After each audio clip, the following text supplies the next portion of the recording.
So I want to echo everyone else by starting off by thanking Beth and Arlene for all of their work. It amazes me that not only did they have time to put together this incredibly well-organized and intellectually rigorous and politically invigorating conference, but they also somehow found time to deal with my fiddly and unhelpful PowerPoint presentation. So thank you so much.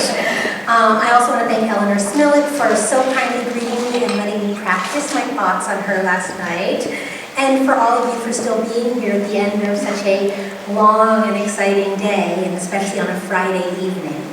And before I move on, I also want to again recognize that we are here today on Narragansett land, and also to acknowledge as a scholar of slavery that the captive Africans whose capture, sale, and labor are sedimented in the infrastructure, endowment, and history of Brown University. Today's talk explores what I have dubbed the Black reproductive, the constellation of national discourses, state policies, and individual practices through which Black reproductive acts, capacities, and labor have been imagined and administered in the United States for nearly 300 years. My approach is guided by three questions.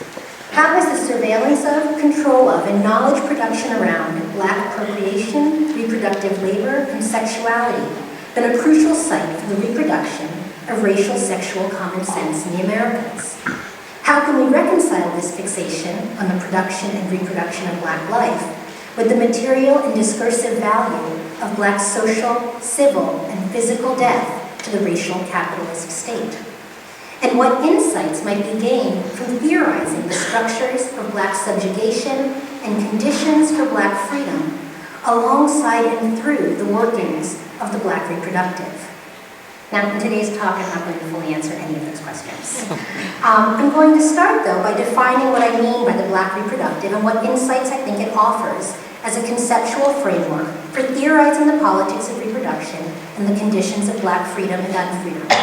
I'll then offer a brief outline of the workings of Black reproductivity in two different historical moments in the United States in order to make two arguments. First, that the expropriation, administration, and imagination of Black appropriation, reproductive labor, and sexuality have been both necessary to and an endangerment of racial capitalism in the United States, alternately resolving and unsettling the sometimes contradictory demands of white supremacy, capitalism, and patriarchy. And second, and concomitantly, that the surveillance and management of biological reproduction, the state-sanctioned and extra-legal deployment of sexualized violence, and the extraction and exploitation of reproductive labor in dialectical relationship with Black people's active and multifaceted resistance to those modes of control, have been integral elements of both Black subjugation and Black subjectivation in the Americas. My conceptualization of the Black reproductive is built on the analytical ground held in common by scholarship on the Black radical tradition and feminist theorizations of reproduction and reproductive labor.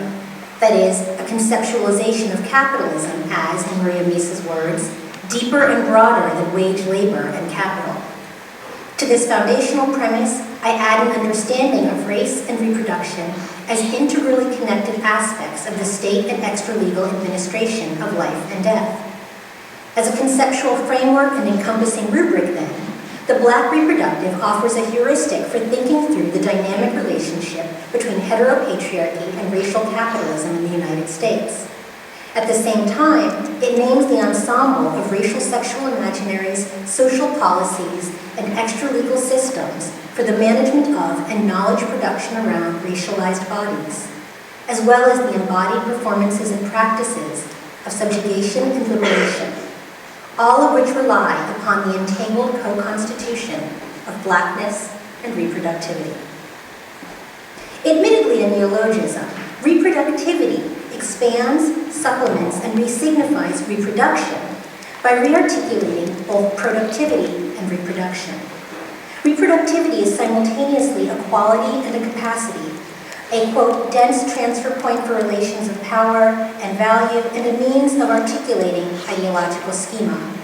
Its improper noun form marks reproductivity as what Derrida would call a supplement to existing lexicons of meaning, an index of the unspoken yet always present networks of signification in which modern understandings of race, gender, sexuality, and capital are intertwined, and from which they emerge.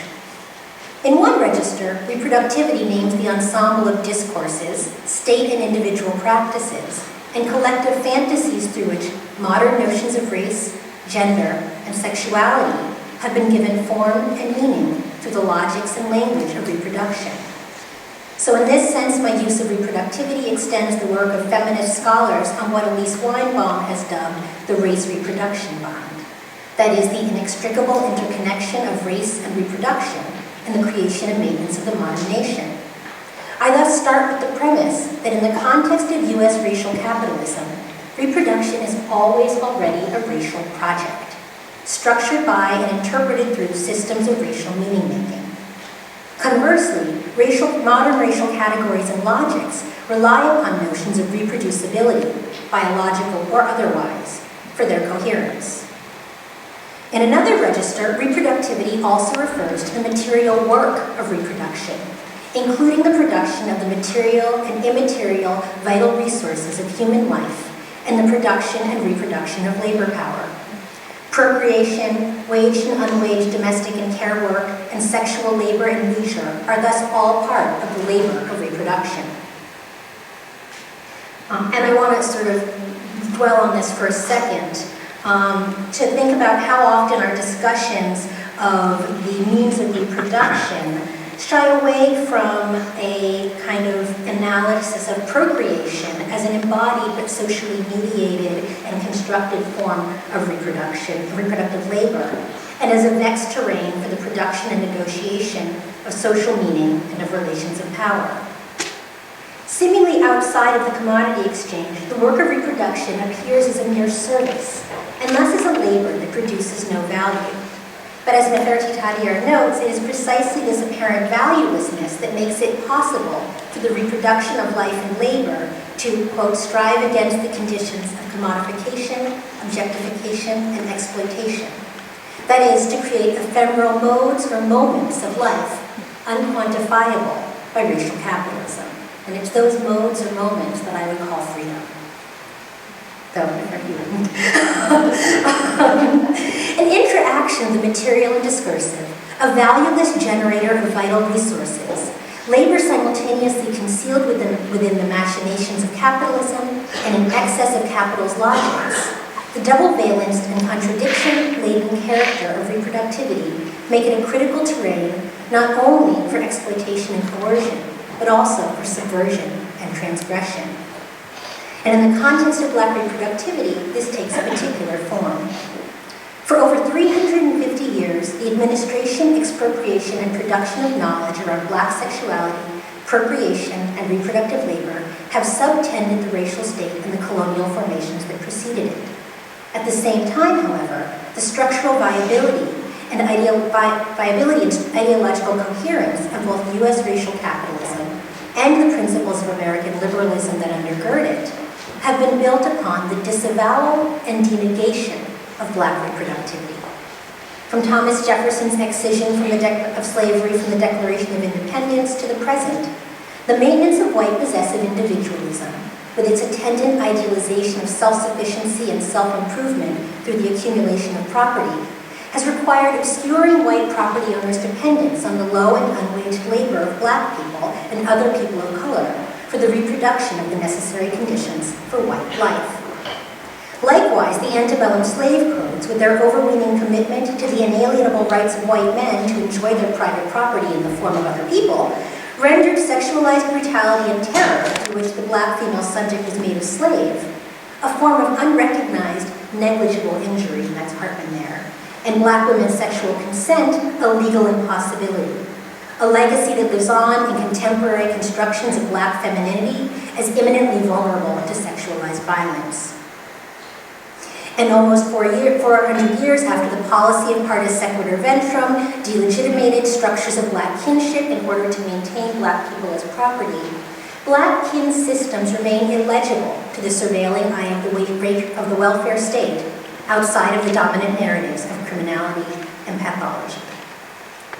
Rather than perceiving this foreclosure as merely a series of omissions to be rectified, I'm interested in the generative possibilities that emerge if we see Black reproductivity as a historical trace imminent to the US racial formation, the mark of an absence of a present, an always already absent present, that is the condition of thought and experience, and that is Spivak's definition of the trace. The internal and positive condition of possibility for the racial calculus through which Black subjugation is organized, rearticulated, and leveraged, Black reproductivity is at the same time an apparatic threat to the ideals of racial purity and biopolitical control that undergird contemporary structures of racial capitalism and systems of racial and gendered meaning.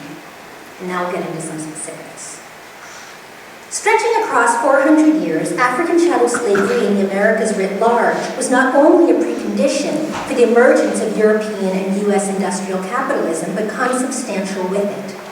In its matured form, chattel slavery in the United States both exposed and exponentially magnified the exploitation and alienation at the heart of modern capitalism. In turn, enslaved women's procreation was slavery's case exemplar, in which the logics of chatteldom were themselves laid bare. Following the legal end of its participation in the transatlantic slave trade, the U.S. became the only slaveholding society in the Americas to successfully rely upon so-called natural growth.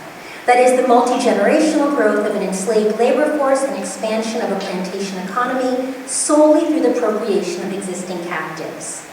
It was only through natural growth that slaveholders could maintain and increase their cash crop production on the scale necessary for a quickly industrializing economy, that U.S. settler expansion into new slaveholding territories could continue throughout the first half of the 19th century, and that the domestic slave trade could emerge as a vital market economy of both exchange and speculation upon which white Americans, both North and South, made their fortune. Of course, there was nothing natural about natural growth. Rather, it was built on the legal foundation of partus sequitur ventrum, which consigned all children of enslaved women to lifelong slavery. With its inversion of British common laws of patrilineal inheritance, the Code of Partus produced a legal system in which white people's rights to property were passed down from free fathers, and Black people's status as property was inherited from enslaved mothers. In short, partus sequitur ventrum made what Orlando Patterson has named social death, that is, the status of social nonentity produced and maintained by the material and discursive structures of slavery, an inalienable matrilineal inheritance. Under the rule of partus, the material and ideological conditions of the plantation economy, so-called natural growth, or the multi-generational social death of the slave, were reproduced literally on, in, and through the enslaved woman's reproductive body, and through the management of Black intimate life. The management of Black reproductivity was not only incentivized by economic interests, however. It was also central to the ideologies and semiotics of antebellum slavery. As Walter Johnson has argued, within the timocratic or honor-based society of the slaveholding South, white masculinity was measured by a man's mastery over slaves, both his possession of property in the form of other people and his correctly calculated deployment of threats and punishments, physical violence and sale, and even occasionally reward. With the 19th century expansion of a cash crop plantation economy and the attendant demands to rationalize plantation operations for greater efficiency, the art form of white masculine mastery became a science in which existing tools of terror and brutality and strategies of negotiation were joined by the extensive biopolitical management of the physical and social lives of the enslaved. The idealized role of the slaveholder came to include not only the management of enslaved labor and discipline, but their domestic relationships and familial structures, their bodies and behaviors, and even their desires. As Marie Jenkins Schwartz has amply demonstrated, this shift to the rationalized scientific management of slave populations coincided and converged with the professionalization of medical care and the emergence of women's health as an area of scientific inquiry and debate, inextricably entangling the surveillance and management of Black women's reproduction, the production of scientific knowledge about the female body, and the maintenance and expansion of U.S. racial capitalism in a material discursive bind that to the present has yet to be undone. Legally defined as a dispossessed subject with no claim of ownership even to her own body, the enslaved reproductive female simultaneously occupied and was dispossessed of any claim to the category of mother. As the biological and legal cornerstone on which social death was reproduced, her childbearing was a form of both reproduction of offspring and of production of commodities. And while I don't have time here to fully rehearse the intricacies of Hortense Spiller's elucidation of chattel slavery's construction of black motherhood as a foreclosed and disavowed category, even as it became the founding term of the social and human enactment that we might name black unfreedom, suffice it to say that following her logic, the enslaved black mother becomes not only the transmitter of social death, but its exemplar. The simultaneous biological centering and natal alienation of enslaved women rendered them not simply units of labor, but a unique form of property, a fetishized biocommodity, a nexus of production and reproduction devoid of social meaning, a cipher. If the antebellum plantation functioned as a contradictory site of calculated violence and managed reproduction, in which public bodies functioned as private capital, and the natal alienation of the slave was maintained as an inalienable and heritable quality, then within this community of slaves, the enslaved maternal figure was both the product of this contradiction and its spatial resolution. It was on and through the black female body that social death converged with species life to transmute biological reproduction into the production of the socially dead. As what Spillers has described as both mother and mother dispossessed, the enslaved black mother in the antebellum U.S. became the radical absence that enabled the material discursive production of slavery as a self-producing system of laws, codes, and meanings. Her subjection marked a point of aporia between social death and the possibility of freedom. From this aphoretic place, the enslaved black mother can be seen not just as an icon of abjection, in fact, ideally not as an icon of abjection, but as a dissonance in the logic of slavery, even as she functions as chatteldom's positive condition of possibility.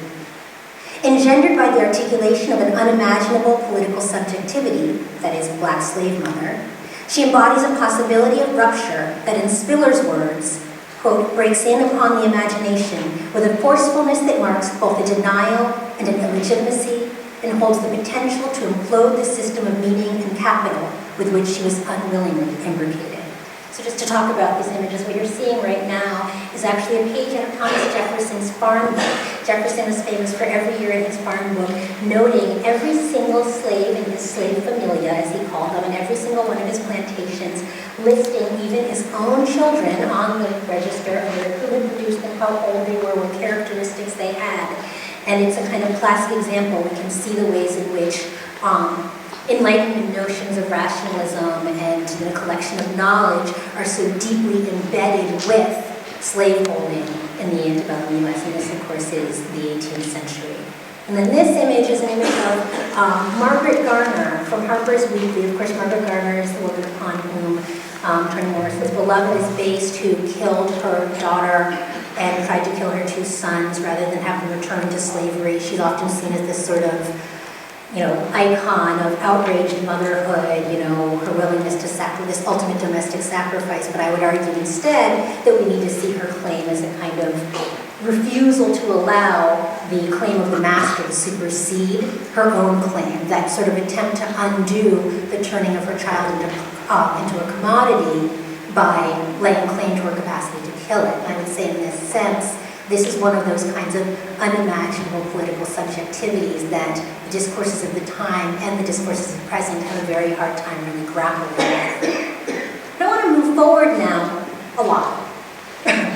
In emancipation's wake, the natal alienation of partus sequitur ventrum, the scientific and social rationalization of black biological and social life, and the dispossession of body, home, and kin that characterized social death and gave meaning to chattel slavery in the United States ceased to legally structure black existence. Yet in the expropriation, administration, and imagination of black reproductivity, the expropriation, administration, and imagination of black reproductivity have remained integral to the reproduction of the U.S. racial capitalist state. From policies of reproductive control to systems of social welfare, from treatises on racialized mythology to liberal strategies for Black progress through inclusion and incorporation. And as the last half-century of popular panics over dysfunctional matriarchs, crack babies, welfare queens, and most recently baby mamas demonstrate, the Black reproductive, and by extension, the Black female reproductive body, has remained a crucial terrain for political and ideological struggle. Consider, for example, this image. It's the work of the Birth Control Federation of America's Division of Negro Services, also known as the DNS, or more colloquially, the Negro Project.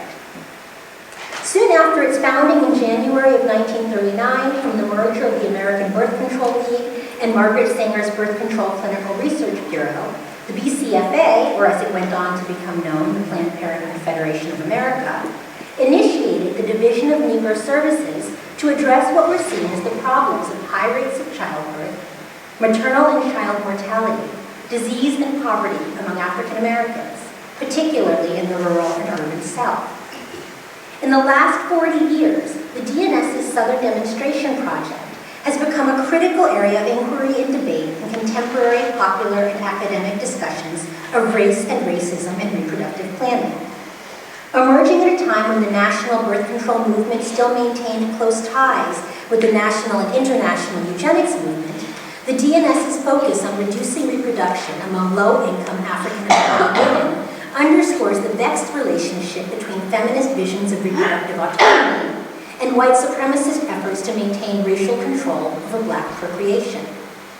Built on sweeping generalizations regarding careless procreation by African Americans and rife with research about the disproportionate growth of Black populations, the project relied heavily on popular racial stereotypes and eugenicist tropes of the time to drum up financial and media support for the project. At the same time, however, some of the DNS's staunchest support came from the strongholds of Black civil society, and over its 5-year duration, hundreds of African American doctors, nurses, social workers, educators, and news publishers across the nation participated in, publicized, and advised the project, lauding it as a critical tool for addressing the consequences of structural racism by reducing child and maternal mortality, increasing employment and education levels, and improving the health and economic well-being of Black families.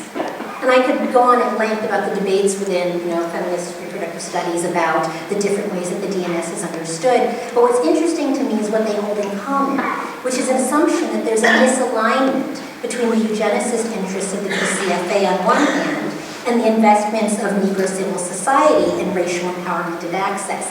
And it's that presumption of a kind of lack of commonality that I'd like to interrogate.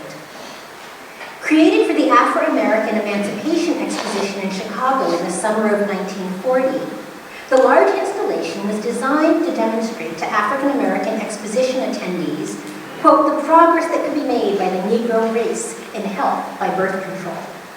Juxtaposing images of impoverished and bedraggled Black men, women, and children in the desolate rural environs with those of well-dressed Black families in modern schools, health centers, and homes, the exhibit's implication was clear. Birth control was the overwhelming distinguisher between poverty, ill health, and rural desolation versus financial security, societal incorporation, and modernization. And I know this is hard to see, the part of the PowerPoint issue is I didn't have my high-res version of the image, so I'm sorry, you're going to have to take my word for some of it.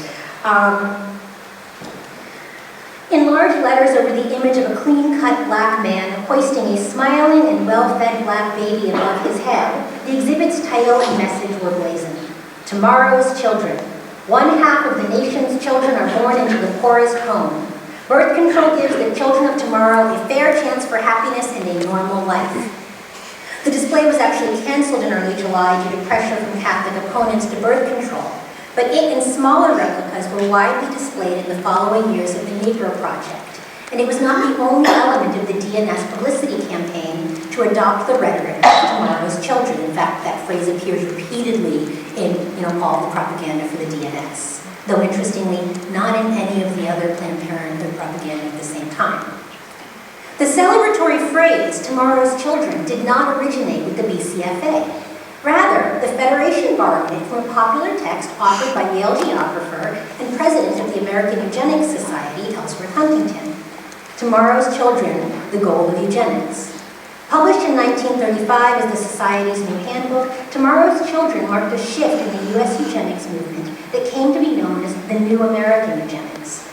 Conjoining on one hand genetics, or the science of heredity, and sociology, or the science of society, it emphasized both biological population management and the use of social analysis and policy to address the perceived problems of individual and cultural reproduction.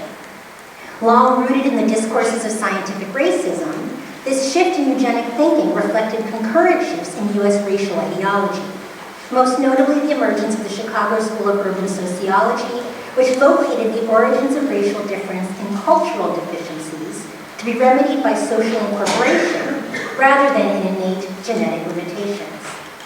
At the same time, with its attention to state agencies and policies as valuable areas for eugenic intervention, this new approach to eugenics was seen in part as a response to the Keynesian turn in the U.S. For eugenicists, the New Deal network of social welfare, public health, and employment agencies provided an ideal mechanism for the increased integration of the quotidian administration of social life with the state regulation and curtailment of biological life. Rather than being what has popularly been considered as the early peals of the eugenic death movement, of the U.S. eugenic movement's death knell, right? We all say, oh, around 1940, 1945, the U.S. eugenic movement dies, World War II, Nazis, bad publicity. It's not really true. Rather, this social and cultural turn ushered in a period of eugenics' increasing assimilability into mainstream mid-century modes of biopolitical governmentality, and the expansion of the arena of sexual and reproductive regulation beyond the traditional scales of body and home to entail all aspects of political and civil society. Part of the appeal of Tomorrow's Children for BCFA organizers was the extent to which it offered a conservative mirror of their liberal democratic strategy for producing social change by merging the projects of social welfare and social engineering. For the BCFA, family planning represented a strategic investment in the racial capitalist state's project of rationalization as enacted through three principles: human welfare, industrialization, and reproduction. Within this paradigm, reproductive planning was posited in and of itself as a form of social reproduction, both ameliorating modern industrial capitalism's effects and enabling the reproduction of the necessary conditions for its continuance and growth. If, as a technology of social welfare and social reproduction, reproductive planning enabled modernization by producing a better labor force and rationalizing human life in the service of the public good, by which I mean the interests of modern nation, state, and capital, then Black reproduction and sexuality was a critical point of intervention. For if, as Rod Ferguson argues, the control of sexuality became a central preoccupation under the logic of modern rationalization, because it was perceived to operate in opposition both to rationality and to labor, then Black appropriative sexuality, as both the precondition for and the antithesis to the efficient productive labor on which modern industrial capital relied, it became a site for the resolution of that preoccupation through careful regulation and close management. Interpreted in this framework, the DNS's Tomorrow's Children exhibit offers insight into the politics of race and class subtending the BCFA's division of Negro service. If the Negro Project's myriad images of happy, healthy, and responsibly procreative Black families signal the well-managed life of the modern citizen that reproductive planning and control can provide to Black subjects who respond appropriately to the hail of industrial wage labor and the biopolitical management of life, then the opposing images of the desolate, desperate, and hyper-fertile rural poor demonstrate how the cost of, quote, wild, stable, and undomesticated Black procreative sexuality is exiled outside the bounds of the citizenship machine. As exemplars of race and class difference, marked as deviants and punished by deprivation, they are foreclosed both from incorporation into the middle class and from full status as subjects and citizens in the U.S. nation-state. Only by embracing modernization, that is, code for their entailment into industrial capitalism's labor pool, can they hope to achieve full recognition and the benefits it promises. It is this logic of incorporation that ties the political interests of the DNS and its cadre of African-American bourgeois supporters together. If for the BCFA, birth control offers the ability to manage the populations that endanger heteronormative racial capitalism, for the leaders of African American civil society, Black self-regulation of reproduction marked the path to political and economic enfranchisement necessary to sustain social and political life. In this sense, both Black and white middle-class efforts to provide African Americans access to reproductive planning technologies both depended upon and enacted what Saidiya Hartman has called the burdened individuality of free Black citizenship. If, as Hartman has argued, emancipation's granting of Black subjects the status of liberal individuals with social rights subjected them to the concomitant discipline and management of Black bodies as species body, and that's her phrase, not mine, then the BCFA's Division of Negro Services and the Negro Project in the South can be read as an example of how technologies of reproductive planning and control have been deployed in the transformation from slavery's punitive systems of captivity, enslavement, and dispossession to the burdened individuality of nominal freedom, with its attendant regulation, containment, and subordination. However, as newly constituted subjects rather than objects of capital, who still, as Hartman reminds us, possess productive and reproductive capacities to be quantified, measured, exchanged, and alienated in the service of the racial capitalist state, African Americans' ostensible incorporation into liberal democracy was met with the rearticulation of Black sexuality and reproduction from a required form of coerced labor to an unregulated and thus unproductive threat to racial capitalism's demands for a productive labor force. So my point here is that mirroring that conversion from commodity, right, from captive commodity to burdened individual, we see this shift from the necessity of Black reproduction to its notion as a total endangerment of racial capital. Over a half-century later, as renewed systems of neoliberal rationalization emerge from the rubble of late capitalist crisis, near-endless policies of reproductive surveillance, criminalization, and control have demonstrated the extent to which notions of full citizenship and political and economic incorporation remain founded on the constitutive exclusion of Black subjects, even as the specter of unchecked Black deviance provides the context and pretext for the neoliberal management of racial life through the administration and regulation of Black reproductivity. What is to be done then? And I still don't have any answers, but I will conclude. In 1979, the Committee for Abortion Rights and Against Sterilization Abuse, known as CARASA, published their first pamphlet, Women Under Attack. In it, they articulated a new approach to theorizing the politics of reproduction that sought to address the interlocking structures through which poor women and women of color's reproductive options were constrained, criminalized, and pathologized, a paradigm that they named reproductive freedom. As an organization that centered an analysis of race, class, and gender as interconnected relations of power that shaped the conditions of reproduction, CARASA prioritized questions of procreative autonomy while also articulating their understanding of reproductive freedom as articulating a holistic set of concerns that shaped the conditions of reproduction, including welfare rights, subsidized childcare, public education, wage equality, workplace safety, and the elimination of sterilization abuse.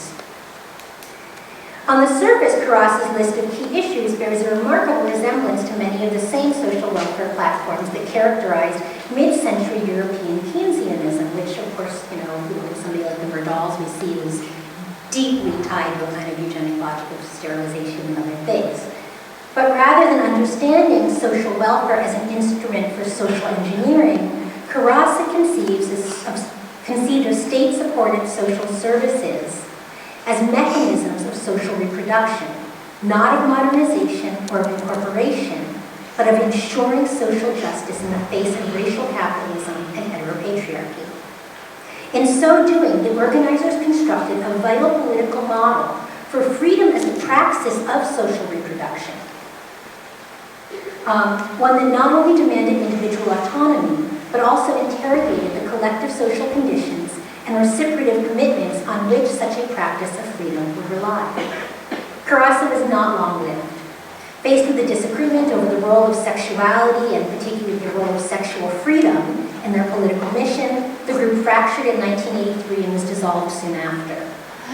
I raise this super abbreviated history of Carassa as one example of reproductive rights organizing in the late 20th century for three reasons. First, because it exemplifies the political possibilities of a precarious practice of freedom. Second, to illustrate how thinking about black reproductivity in the context of unfreedom also reveals the outlines of a practice of freedom. And third, to acknowledge the difficulties in articulating a political model of reproductivity capable of addressing the complex interaction of procreation, labor, and sexuality that make up black reproductivity.